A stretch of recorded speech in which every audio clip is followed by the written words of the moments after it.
Good morning, Bahamas. Today is Monday, February 21st, 2022, and you're tuned into the Blaze 98.3 FM. I'm Westerlyn Ferguson. Thank you so much for joining us. Acting Director in the Department of Local Government, Neil Campbell, and Family Island Administrator Christian Palacios recently hosted the swearing-in ceremony for Exuma's local government officials. Acting Director in the Department of Local Government, Neil Campbell, and Family Island Administrator Christian Palacios recently hosted the swearing-in ceremony for Exuma's local government officials. Due to COVID-19 restrictions, only a select number of dignitaries, family members, friends, and well-wishers were allowed to be in attendance to support the newly elected representatives. However, this diverse group of successful businessmen and women were elected to represent their varying communities, but they have to show that they are committed to investing in and promoting the growth and development of Exuma's communities. According to the Honorable Leonardo Lightbourne, Parliamentary Secretary in the Ministry of Agriculture, Marine Resources, and Family Island, local government is defined as the governing of communities by the residents themselves. This includes, but is not limited to, general health and sanitation, street cleaning, removal of all refuse from public places, and the upkeep of monuments, cemeteries, parks,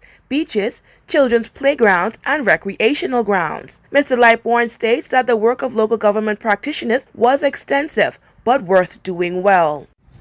Local government is defined as the governing of communities by residents themselves. I want to repeat that. Local government is defined as the governing of communities by residents themselves. Local government has been seen as evolution of many titles, names, structures, and participations, but the intent has always been the same, that people who live in these communities ought to have the say. Now, what does this say include? Firstly, who is best suited to represent their immediate daily needs? Hence, we have local government elections.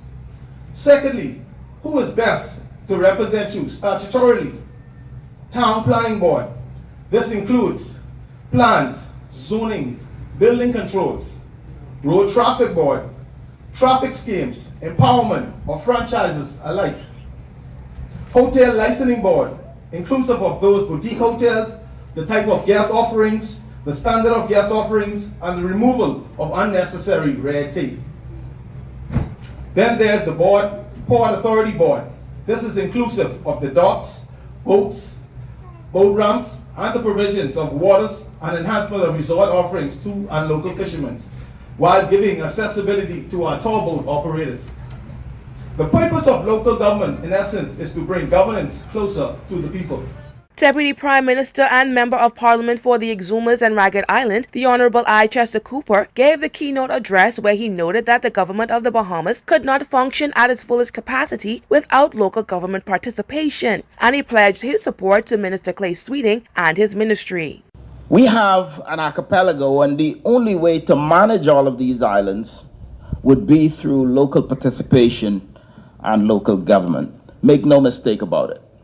Whether it's hurricane preparedness or doing repairs to roads or minor repairs to infrastructure, protecting the environment or providing oversight and regulations,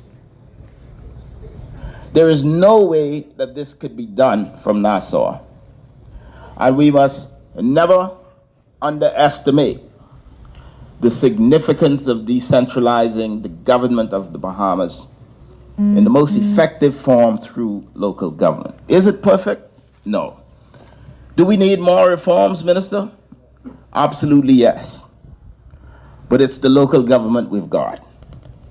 And I'm delighted that you are participating in the process. I pledge the support of the central government.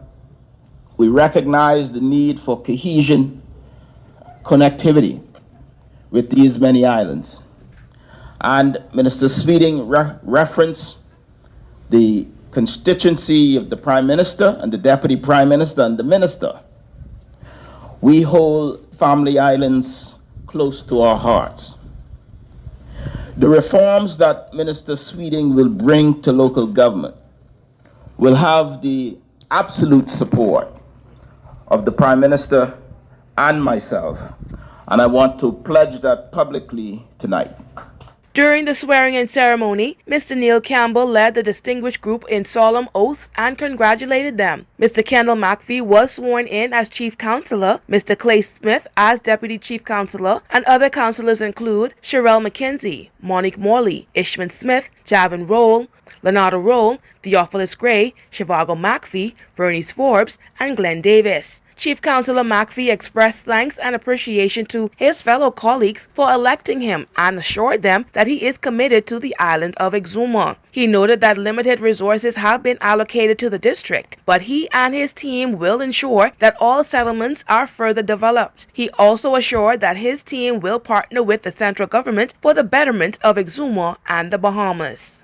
In other news, the Ministry of Health and Wellness remains encouraged by signs of progress resulting from both the responsiveness of the Bahamian people in adhering to recommended public health and safety protocols and the government's comprehensive strategy to combat the fourth wave of COVID-19. This comprehensive strategy ensures that every tool available for successful outcomes is accessible to assist in the daily decline in COVID-19 cases and a significant reduction in hospitalization of persons infected with the virus. During the fourth wave, the Ministry of Health and Wellness pursued a multi-pronged strategy that included the following initiatives. Introduced the free COVID-19 testing for asymptomatic residents in New Providence and Grand Bahama, expanded the locations and methodologies to improve the uptake of COVID-19 vaccines, implemented a national distribution program for the multi-grade masks to the community in partnership with the National Emergency Management Agency and NGOs, entered into purchase agreements for new pharmaceutical treatments for persons infected with COVID-19, and revised isolation and quarantine rules to reflect the science and progress of knowledge on the behavior of the COVID-19 virus. The increased access to testing enabled the early identification and subsequent isolation of individuals who contracted the COVID-19 virus, thus reducing the possibility of further community spread of COVID-19. The exploration of increased access to vaccine delivery systems has resulted in the strategy to decentralize COVID-19 availability to private medical practitioners' offices and expanded access to the vaccine in community clinics in New Providence and Grand Bahama. The COVID-19 vaccine has been available in community clinics in the Family Islands since December 2021. The distribution of medical-grade masks and the adherence of persons wearing these masks in high-risk situations have been important in reducing individuals' exposure to the highly contagious Omicron variant. Within the first weeks of the fourth wave, we concluded a contract for the procurement of new pharmaceutical drugs to treat patients with complications from COVID-19. Additionally, the revision of isolation and quarantine protocols based on scientific evidence and experience has resulted in reduced challenges with the successful implementation of business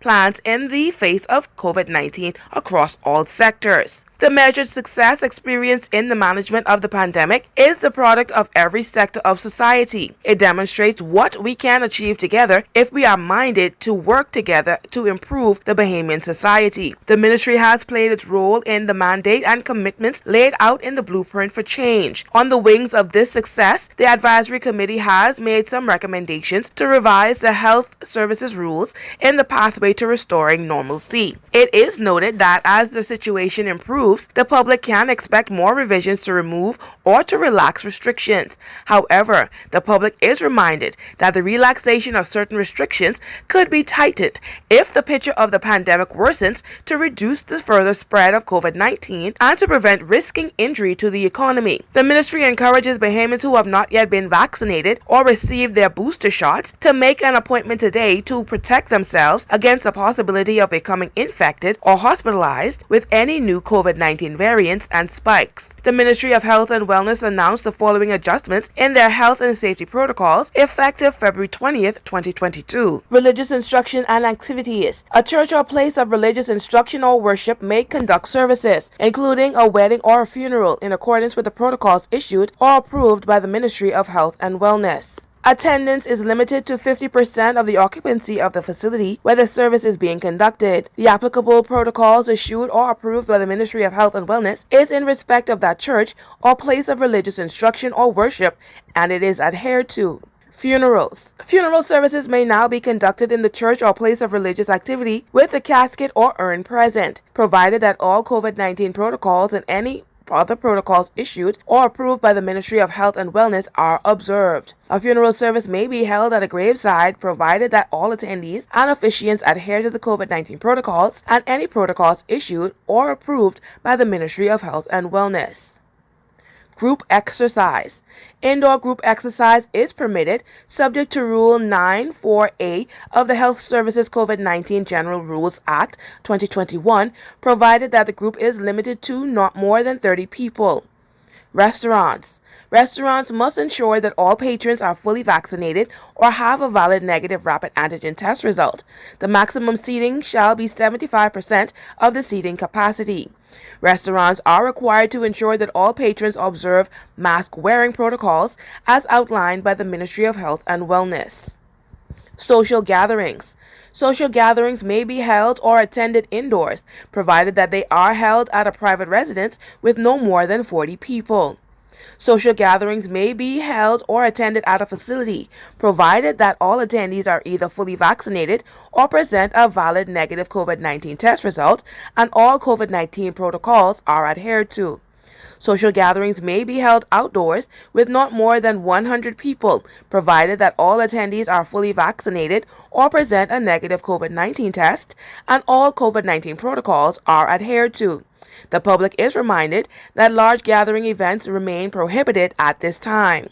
Anyone who hosts or attends a social gathering contrary to the above rules commits an offense and is liable upon summary conviction in the case of a host to a fine not exceeding $2,000 and to a fine not exceeding $300 for each person in attendance, and in the case of an attendee to a fine not exceeding $300. And finally, travel requirements. Anyone entering the Bahamas or traveling inter-island from Grand Bahama and New Providence is required to undergo a rapid antigen test on the 5th day after arrival and to submit the result to the Ministry of Health and Wellness via its travel website, travel.gov.bs. Anyone who is out to sea on the 2nd day of his stay is required to undergo a rapid antigen test at the first port of call thereafter and submit the results to the Ministry of Health and Wellness via the travel website, travel.gov.bs. Where the rapid antigen test indicates a positive result, that person shall be required to undergo a PCR test and submit to mandatory isolation in accordance with the rules. Anyone who fails to undergo a COVID-19 test in accordance with the rules is liable to a fine not exceeding $1,000 or to a term not exceeding 1 month's imprisonment. And stay with us. A check on your local weather forecast and an update of the latest COVID-19 report is up next after the break.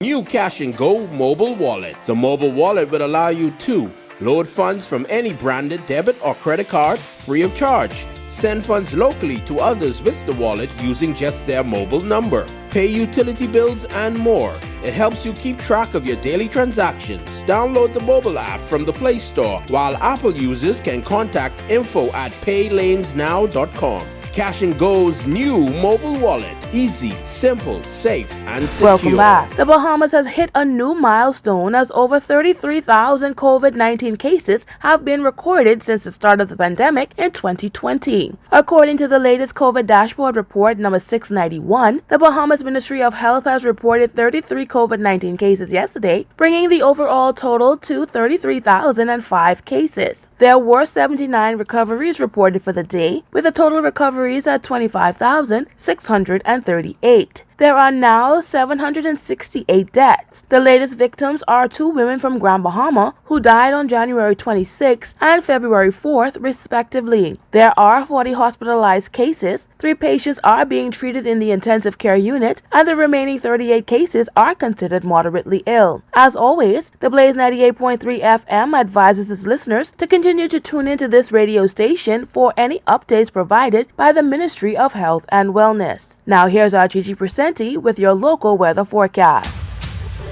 Good morning. Here's a look at your local weather forecast for Thursday, February 17, 2022, as issued by the Bahamas Department of Meteorology. General situation. A strong high-pressure system centered north of the Bahamas will continue to support brisk winds, dangerous marine conditions, and some shower activity over portions of the northwest and central Bahamas. Special warnings. Small craft operators should remain near port and beachgoers should abstain from entering the waters due to the high risk of rough surf and dangerous rip currents. For all areas, weather variably cloudy, windy, and mild with intermittent showers, mainly over the northwest and central Bahamas, turning mostly sunny. Winds easterly at 20 to 25 knots and higher in gusts, becoming east to southeast at 15 to 20 knots by noon. Seas 4 to 6 feet near shore, buildings 7 to 10 feet offshore but higher in gust. Today's daytime high temperature 74 degrees Fahrenheit, 23 degrees Celsius. Overnight low 80 degrees Fahrenheit, 27 degrees Celsius. Sunsets at 6:05 p.m. We're currently experiencing low tide. High tide will be at 2:34 p.m. I am Gigi Presenti, and this has been a look at your local weather forecast.